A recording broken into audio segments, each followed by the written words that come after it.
Hi students, welcome back to learning journey.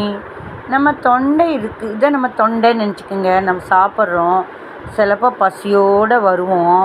அப்போ அபுக்கு அபுக்கு அபுக்குன்னு வாயில் அப்படியே அள்ளி அள்ளி அள்ளி போட்டுக்குவோம். உருண்டையாக வேற போட்டுக்குவோம். அப்படியே அபுக்கு அபுக்குன்னு சாப்பிட போன உடனே சாப்பிட 2-3 வாய் இந்த இடத்துல அடைச்சிக்கும், பிளாக் ஆயிரும், கண்ணாமொழி திருகிரும்.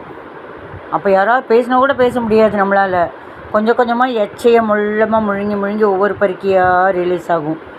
இல்லை கொஞ்சம் தண்ணியை குடித்தாலும் அது வேறு கொஞ்சம் அடைச்சிக்கும். அந்த நிமிஷம் கண் அப்படியே கண்ணாமொழி திருகிற மாதிரி இருக்கும். கிட்டத்தட்ட அந்த ஒரு தவிப்பான கஷ்டமான ஒரு என்ன சொல்கிறது, திணற நிலைமையாக இருக்கும். இப்படி பண்ணக்கூடாது. என்ன தான் நம்ம சாப்பிட்ணும், சாப்பிட்ற அது உருண்டையாக இருந்தாலுமே அது சின்ன உருண்டையாக பண்ணி அதை நல்லா இப்படி செதைச்சி உருண்டையாக போட்டுக்கக்கூடாது. செதைச்சி இப்படி அமுத்திட்டு கொஞ்சம் கொஞ்சமாக சாப்பிட்டப்ப இந்த கேப் இருக்கும்.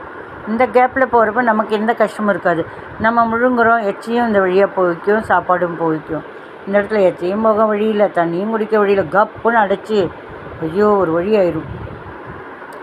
சின்ன வயசில் சொல்லுவாங்க இல்லையா, பெரியவங்களாம் சொல்லுவாங்க, உருட்டி உருட்டி சாப்பிடாத, உருட்டி உருட்டி சாப்பிட்டு அம்மா அப்பா உருண்டு போயிடுவாங்க அப்படிம்பாங்க.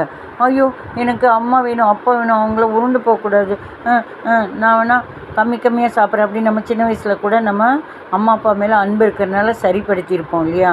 ஆனால் அதனுடைய தாத்பரியம் என்னென்னா, நமக்கு தான் கஷ்டம் கொடுக்கக்கூடிய செயல்களை தவிர்த்திருக்காங்க பெரியவங்க இல்லையா. ஸோ இது ரொம்ப பசி இல்லை ரொம்ப பிடிச்ச சாப்பாடுன்னா அப்படியே அள்ளி போட்டுக்கணும்னு ஆசையில் மாட்டிக்குவோம். அதை மட்டும் தவிர்த்துருங்க. அப்படி உருண்டையாக இருந்தால் சின்ன உருண்டையை அதை அமுத்தி சாப்பிடுங்க, சரியா.